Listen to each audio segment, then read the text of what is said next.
É isso aí, pessoal. Agora virou moda cair bastante legislação tributária na prova dos senhores, principalmente na parte de direito tributário. E isso para nós é uma grande alegria, cada vez mais você se tornando fiscal estudando legislação. Como assim, Tudão? As provas de direito tributário estão até dando nó aí na cabeça dos professores de tributário que não sejam fiscais, que não sejam também professores da legislação tributária, porque eles aí têm que adentrar no mundo, né, da legislação dos tributos, no caso aqui do nosso ICMS, para poder aprofundar-se nessa situação e muitas vezes não tem a experiência para poder trazer isso para você, de como isso tem caído em provas em 20 anos para cá. E isso está na nossa cabeça aqui, ó. 24 anos lecionando aí para vocês. Eu quero ajudar muito vocês nessa preparação para o concurso da Cefaz, qualquer que seja a Cefaz que tenha esse direito tributário parte especial aí caindo em prova. Por exemplo, agora, né, nós temos a Cefaz Minas Gerais, nós temos a Cefaz Amapá, mas daqui a pouco vem outros concursos, então é um atrás do outro e a gente sempre atualizando o curso para poder adequar aí a necessidade de vocês. Então, Direito Tributário 2, parte especial, não sei como é que vai ser chamado aí no seu edital, ou simplesmente Direito Tributário, mas a gente já sabe que se referenda a essa situação que eu estou falando. Então, muitas vezes, quando a gente estuda o ICMS, a gente não estuda só a lei ordinária que instituiu o tributo, né? Nem somente o regulamento, mas a gente estuda também as leis complementares gerais que tratam a respeito do ICMS.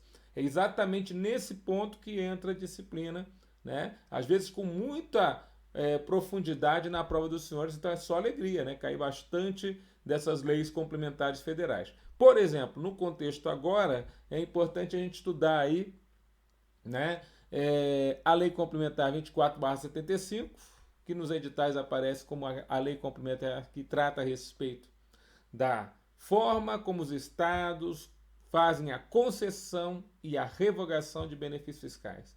Então, essa lei complementar, a gente tem que falar sobre ela. Ela foi expressamente recepcionada pela Constituição Federal, no ADCT número 34.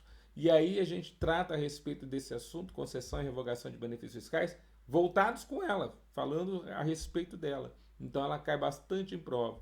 Lei Complementar 116/2003. Professor, mas essa não é a lista de serviços? Pois é. E a lista de serviços não é relacionada ao ISS? Pois é também. Então, na idade, a gente vai estudar uma lista de serviços que, a princípio, está vinculada aos municípios, mas porque existe um momento em que nós temos uma zona cinzenta onde dois tributos no Brasil são cobrados sobre serviços. O ICMS dos estados, cujo nome tem serviços, o ISS municipal, cujo nome tem serviços. Então, o imposto sobre operações de circulação de mercadorias e a prestação de serviços e o imposto sobre serviços de qualquer natureza. Então, na verdade, qual que é essa zona cinzenta cai em prova da área de concurso da área fiscal estadual, você precisa conhecer.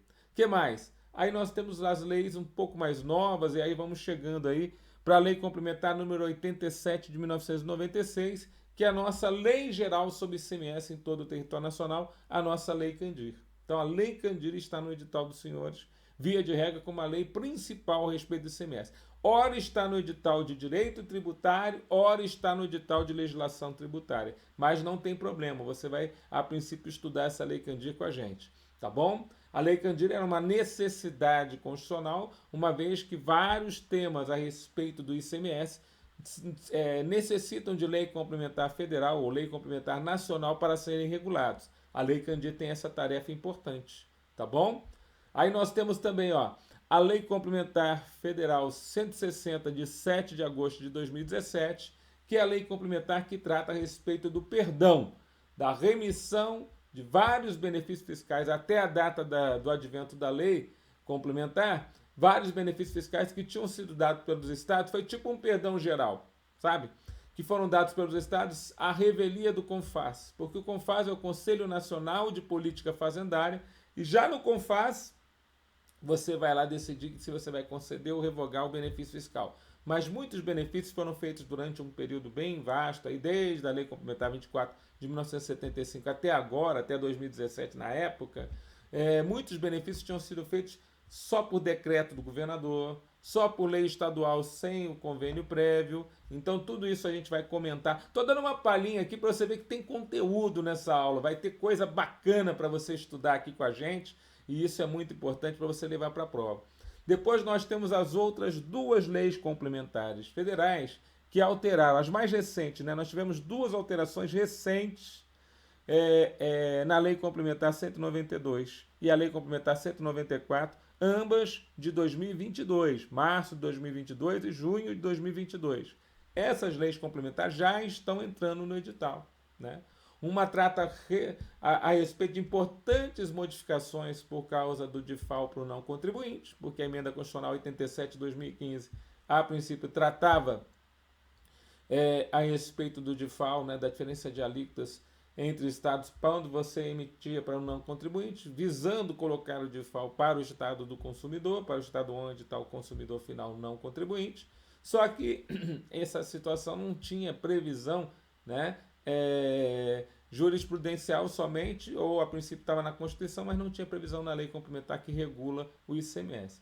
Então houve essa previsão na lei complementar, gerando uma baita confusão a respeito dos seus efeitos. E depois, para completar mais um pouquinho de confusão, a Lei Complementar 194 agora trouxe alterações recentes a respeito do nosso ICMS quanto a bens que são considerados, né, essenciais, quanto a situações relacionadas aí a grupos de bens que o governo federal quer de alguma forma intervir para que a alíquota de ICMS seja abaixada, para que a princípio nós tenhamos um tempo melhor. Entre eles, o principal deles é o combustível, e a gente sabe que a escalada de preços de combustível também está relacionada ao ICMS bem alto, que a princípio é cobrado para a maioria dos estados, uma vez que o ICMS no combustível ele tem a função fiscal, que é a arrecadação. Então, na idade dos estados, muitas vezes saíram da crise pandêmica, da pandemia aí do Covid, justamente por causa de grandes alíquotas em energia elétrica, comunicações e muitas vezes lá nos combustíveis. Tá bom? Mas isso tudo a gente vai ver com detalhe, riqueza de detalhes para você.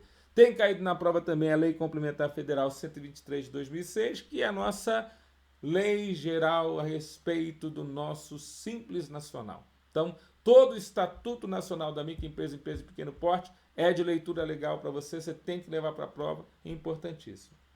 E, finalmente, saber as regras gerais do ICMS na Constituição Federal, matéria também importantíssima para a aula dos senhores. Então, na verdade, isso aqui seria uma apresentação do que é um curso relacionado diretamente com o foco de vocês aí, que é justamente a gente conhecer como é que cai nas provas, tá bom? E é o jeitão que, a princípio, as bancas estão cobrando, seja GV, seja FCC, seja Febrasp, aquela que vai vir para o teu edital, estão cobrando aí agora no concurso, pedindo que o aluno, a princípio, estude as leis gerais a respeito do tributo. Tá certo? Bons estudos, fiquem com Deus e até a próxima.